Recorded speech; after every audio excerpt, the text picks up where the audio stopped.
এটা হলো 29 দান। এখন আপনাদেরকে আমি কিছু জিনিস দেখাই।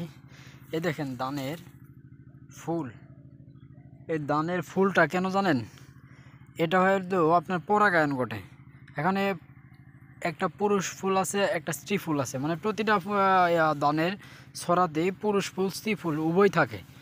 আর এতে কি হয়, আপনার যখন আমরা যখন সাধারণত জানি কি হয়, এই সবজিতে পোকায় মাধ্যমে হলো পরাগায়ন ঘটে।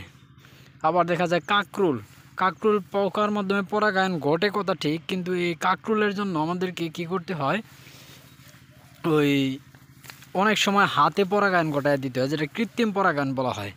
তারপরে আবার আপনার আছে পটল চাষি যারা দেখবেন তাদের বেশিরভাগই হলো আপনার হাতে পরাগায়ন ঘটায়, হাতে পরাগায়ন ঘটিয়ে দিতে হয়।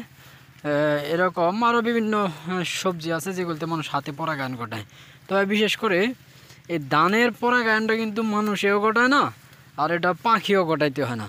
যখন বাতাস দেখেন, ধানের ছড়া কিন্তু একটার সাথে একটা, এটা সবাই জানেন। এই ধানের ছড়া একটার সাথে একটা থাকাতে কি হয়, এদিকেও দেখেন ধান, এদিকেও ধানের ছড়া, এই তখন এই বাতাসের সাথে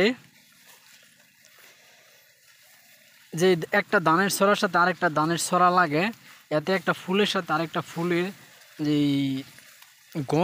ঘষা লাগে বা ঘর্ষণ হয়, এতে কিন্তু আপনার পরাগায়ন ঘটে। মানে বাতাসের সাথে একটা ফুলের সাথে আরেকটা ফুলের যে ধাক্কা লাগে বা ঘর্ষণ হয়, বা যেভাবেই বলেন, যে বাসায় বুঝেন আর কি, মানে এই বাতাসের সাথে ফুলের পরাগায়ন ঘটে, ধানের পরাগায়ন ঘটে।